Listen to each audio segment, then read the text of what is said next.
ሰበር መረጃ መካከለኛው ምስራቅ ዳግም ታላቅ የጦርነት አፋፍ ላይ ትገኛለች። ኢራን በእስራኤል ስልታዊ የአየር ማረፊያዎች ላይ ያደረሰችውን እጅግ በራሪና ህመም የበዛበት ጥቃት ተከትሎ ወታደራዊ ዘመቻዋን ማቆሟን በይፋ አውጃለች። ይሁን እንጂ ይህ ማቆም ሰላም ሳይሆን የባሰ ፍንዳታ ከመቀስቀሱ በፊት የመጣ የሰዓት ቆጣሪ ይመስላል። የአሜሪካው ፕሬዝዳንት ዶናልድ ትራምፕ ሁለቱም ወገኖች አስቸኳይ ተኩስ አቁም ለማድረግ ድርድር ላይ ናቸው እያሉ ቢሆንም የእስራኤል መከላከያ ሰራዊት ግን ለአንድ ግዙፍና ለረጅም ቀናት የሚቆይ የጦርነት ዘመቻ መዘጋጀቱን አስታውቋል። በሌላ በኩል ሁቲዎች ባብ አል-መንደብን ሙሉ በሙሉ እንዘጋለን በማለት አዲስ የባህር ላይ ጥቃት ቀስቅሰዋል። እነዚህን ሰበር መረጃዎች በጥልቀት እንተነትናለን። አሁኑኑ ሰብስክራይብ በማድረግ ቤተሰብ ሁኑን።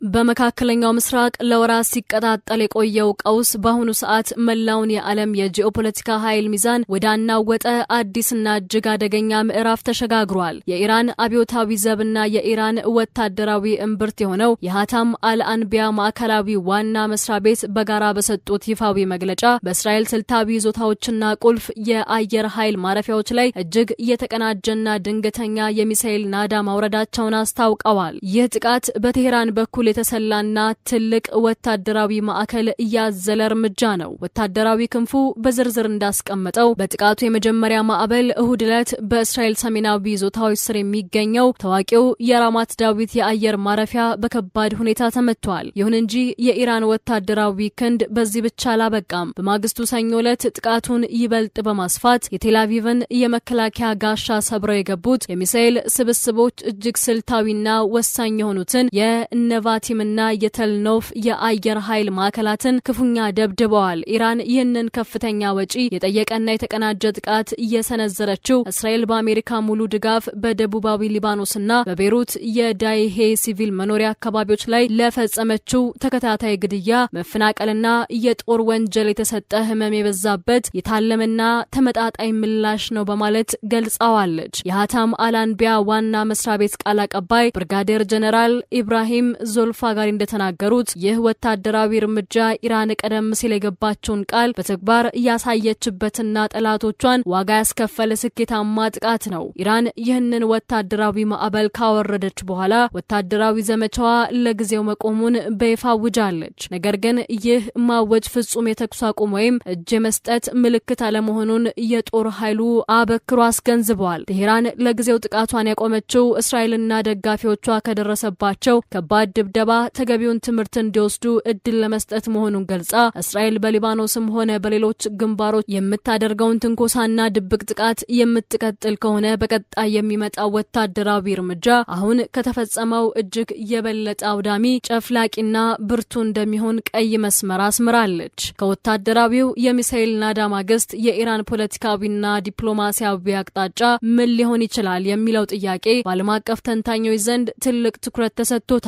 ለዚህ ምላሽ የሚሆን ስልታዊ መግለጫ የሰጡት የኢራኑ ፕሬዝዳንት መሱድ ፔዚሽያን ናቸው። ፕሬዝዳንቱ በጥቃቱ ማግስት በማህበራዊ ገጻቸው ላይ ባስተላለፉት መልእክት የቴህራን ዋነኛ ቅድሚያ የሚሰጠው ጉዳይ ሀገራዊ ደህንነትና የህዝባቸው ሰላም መሆኑን በግልጽ አስታውቀዋል። ፔዚሽያን በንግግራቸው ላይ ዲፕሎማሲና መከላከያ የሀገራዊ ኃይላችን ሁለቱ ክንፎች ናቸው፣ እኛ የጦር ሜዳውን ሆነ የድርድር ጠረጴዛውን አልተውናቸውም በማለት የሀገራቸውን ባለ ሁለት መስመር ስትራቴጂ ቁልጭ አድርገው አሳይተዋል። ይህ መግለጫ የሚያሳየው ኢራን በአንድ በኩል የማንኛውንም ወገን ትንኮሳ በወታደራዊ አቅም ለመቀጥቀጥና የሀገሪቱን መብት በኃይል ለማስከበር ወደ ኋላ እንደማትል ሲሆን፣ በሌላ በኩል ደግሞ ለቀጠናዊ ሰላምና መረጋጋት የሚበጅ ዲፕሎማሲያዊ መውጫ ከተገኘ አሁንም የድርድር በሯ ክፍት መሆኑን ነው። ይሁን እንጂ ይህ የፔዚሽያን የሰላምና የጦርነት ባለ ሁለት ክንፍ የፖለቲካ ሙሉ በሙሉ ቅድመ ሁኔታዎች የተቀመጡ መሆኑን የቴህራን ከፍተኛ ባለስልጣናት ይገልጻሉ። ኢራን ከዚህ ቀደም ከአሜሪካና ከእስራኤል ጋር እየተደረገውን እንደ አውሮፓውያን አቆጣጠር በሚያዝያ 8 የተመዘገበው የተኩስ አቁም ስምምነት ሊጸና የሚችለው በሁሉም ግንባሮች ላይ ፍጹም ሰላም ሲሰፍን ብቻ እንደሆነ በተደጋጋሚ አሳስባለች።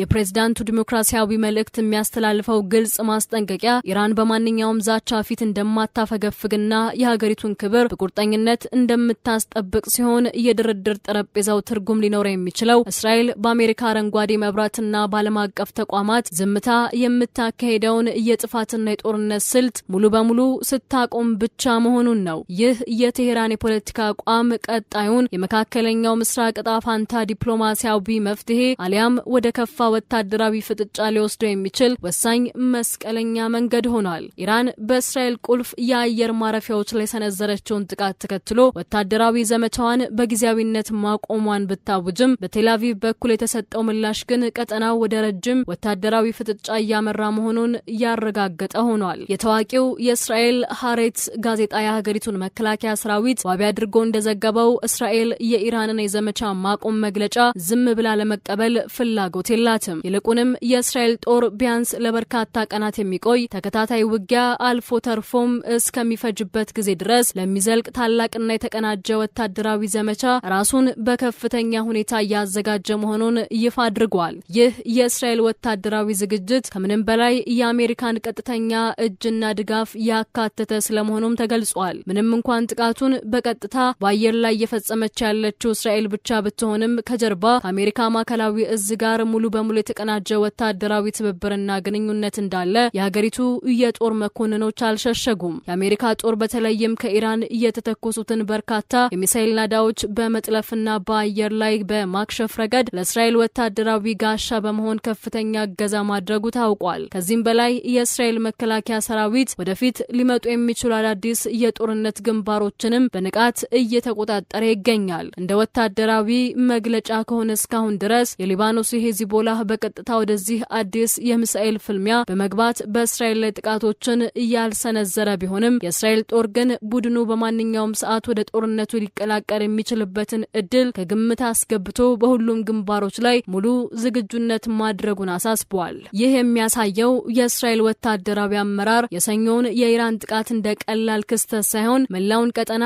ሊያናውጥ ለሚችል ለረጅም ጊዜ ወታደራዊ ግጭት መነሻ አድርገው እየተመለከቱ መሆኑን ነው። በመካከለኛው ምስራቅ እየተቀጣጠለ ያለው የጦርነት ማዕበል መላውን ዓለም በስጋት ውስጥ በጣለበት በዚህ አስቸጋሪ ሰዓት የዓለምን ፖለቲካ ሙሉ በሙሉ ያናወጠው ሌላው ታላቅ ክስተት የአሜሪካው ፕሬዝዳንት ዶናልድ ትራምፕ ድንገተኛ የዲፕሎማሲ ጣልቃ ገብነት ነው። ፕሬዝዳንት ትራምፕ በማለዳው በራሳቸው ማህበራዊ ትስስር ገጽ ላይ ባስተላለፉት ተከታታይና አስቸኳይ መልእክት እስራኤልም ሆነች ኢራን አሁን እየተካሄደ ያለውን የእርስ በርስ የመተኮስ እርምጃ በአስቸኳይ እንዲያቆሙ ጥሪ አቅርበዋል። ይህ ድንገተኛ ትዕዛዝ የመጣው ቀጠናውን ሙሉ በሙሉ ሊያወድምና የሰላም ስምምነቱን ጥረት ሊያደናቅፍ የሚችለውን ታላቅ የጦርነት አዙሪት ለመክታት ታስቦ ነው። ፕሬዝዳንት ትራምፕ እንደገለጹት ከሆነ በአሁን ሰዓት ሁለቱም ወገኖች አሁን ካሉበት አስከፊ የውጊያ አዙሪት መውጫ መንገድ እየፈለጉ ይገኛሉ። ይልቁንም በመጨረሻ የሰላም ድርድር ላይ የተመሰረተ አስቸኳይ የተኩስ አቁም ለማድረግ የሚያስችሉ ድብቅ የዲፕሎማሲ ንግግሮች እየተካሄዱ መሆኑን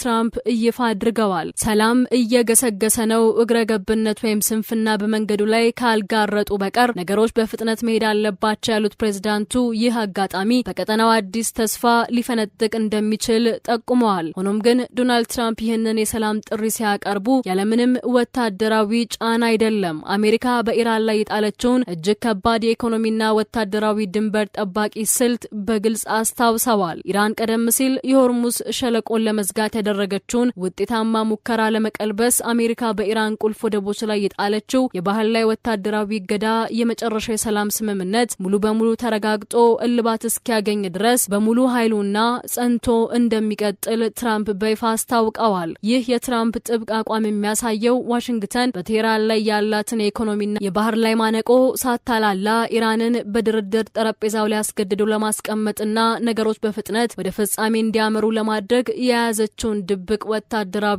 ፖለቲካዊ ስትራቴጂ ነው። የመካከለኛው ምስራቅ ቀውስ ይበልጥ ውስብስብና ዓለም አቀፋዊ መልክ የሚይዘው ግን የፍልሚያው አድማስ ወደ የመን የባህር ጠረፍና ወደ ስልታዊ የባቢል መንደብ ወሽመጥ ሲሸጋገር ነው። በሰነአ የሚገኘው የሁቲዎች ወታደራዊ ክንፍ በወታደራዊው ፍጥጫ ዙሪያ በእስራኤል መርከቦች ላይ ሙሉ የባህር ላይ እገዳ ለመጣል የሚያስችሉ የተለያዩ ወታደራዊ ስልቶችና አቅሞች እንዳሉት በይፋ አስታውቋል። የሁቲዎች የፖለቲካና የወታደራዊ አመራሮች በግልጽ እንደተናገሩት ከዚህ ቀደም በነበሩት የጋራ ግጭቶች ወቅት እስራኤል ወደ ባብ አልመንደብ የምታደርገውን የባህር ላይ ትራፊክ ሙሉ በሙሉ በማዘግየትና በመከልከል ረገድ ስኬታማ የሆኑ እርምጃዎችን መውሰዳቸውን አስታውሰዋል። አስታውሰዋል። ዘጋቢው ኢየሱፍ ማውሪ ከሰንዓ እንደዘገበው ሁቲዎች ይህንን የባህር ላይ እገዳ በስኬት ለመውጣት ባሊስቲክ ሚሳኤሎችን እጅግ ፈጣን የሆኑ ሃይፐርሶኒክ ሚሳኤሎችን ከመጠቀም ባለፈ ቀይ ባህርን በባህር ላይ ፈንጆች የመሙላትና የተቀናጀ የድሮን የጅምላ ጥቃቶችን የመሰንዘር ሰፊ ወታደራዊ ስልት አላቸው። ከዚህ ቀደም በእስራኤል መርከቦች ላይ በወሰዱት እርምጃ የተወሰኑትን ወደ ቀይ ባህር ግርጌ ማስጠማቸውንና እስራኤል ወደ እስያ አህጉር ለምታደርገው የንግድ ልውውጥ የምትጠቀምበትን ብቸኛ መተላለፊያ የኢላት ወደብን ሙሉ በሙሉ እንዲዘጋ ማድረጋቸውን እንደ ትልቅ ስኬት ጠቅሰውታል። የሁቲዎች ወታደራዊ ቃል አቀባይ በሰጡት ከባድ ማስጠንቀቂያ ይህ የባህር ላይ እገዳ ፍጹምና ሙሉ በመሆኑ እስራኤል በዚህ መስመር ለመሻገር የምታደርገው ማንኛውም ሙከራ በሚሳኤል ጥቃት እንደሚቀጣ ገልጸዋል። የፖለቲካ ባለስልጣናቱም ማክለው እስራኤል የመንን ለማጥቃት ከወሰነች ይህ በቀጥታ ወደ ከፋ ቀጠናዊ ጦርነት እንደሚያመራና የአሜሪካና የእስራኤል ወታደራዊና የኢኮኖሚ ተቋም በሙሉ የጥቃታቸው ኢላማ እንደሚሆን አስፍረዋል። ይህ በእንዲህ እንዳለ የኢራን ሀታም አልአንቢያ ማዕከላዊ ዋና መስሪያ ቤት በበኩሉ እስራኤል በአሜሪካ አረንጓዴ መብራትና በዓለም አቀፍ ድርጅቶች ዝምታ በየዕለቱ በሊባኖስና በዳይሄ ግዛት ላይ የምትፈጽመውን የተከለከሉ የፎስፈረስ ቦምቦች ጥቃትና የጦር ወንጀል በአስቸኳይ እንድታቆም ቀይ መስመር አስምረዋል። ቴህራን ለጊዜው ወታደራዊ እርምጃዋን ብታቆምም እስራኤል በደቡባዊ ሊባኖስ ላይ የምታደርገውን ወታደራዊ ትንኮሳና ድብቅ ጥቃት የምትቀጥል ከሆነ የተጀመረው የተኩስ አቁም ጥረት ሙሉ በሙሉ ፈርሶ በቀጣይ የሚመጣው የኢራን ምላሽ አሁን ከተፈጸመው እጅግ የላቀ አውዳሚና ጨፍላቂ እንደሚሆን አሳስባለች። ይህ የየመን ሁቲዎች የባህር ላይ እገዳ ዛቻና የኢራን የሊባኖስ ቀይ መስመር መካከለኛው ምስራቅ በፕሬዝዳንት ትራምፕ የሰላም ድርድር ስምምነት መውጫ ታገኛለች ወይስ ወደማይመለሱበት ታላቅ ቀጠናዊ የዓለም ጦርነት ውስጥ ትገባለች የሚለውን ጥያቄ የዓለም ፖለቲካ ትልቁ የቤት ስራ አድርጎታል። ክቡራትና ክቡራን፣ የመካከለኛው ምስራቅ የኃይል ሚዛን በየሰከንዱ እየተቀያየረ ይገኛል። የትራምፕ የሰላም ጥሪና የኢራን ወታደራዊ ዛቻ የት ላይ እንደሚያበቁ በቀጣይ የምናየው ይሆናል። ለቻናላችን አዲስ ከሆናችሁ ሰብስክራይብ በማድረግ ቤተሰብ ይሁኑን። በሌላ ሰበርና ወቅታዊ መረጃ እስከምንመለስ ሰላም ቆዩ።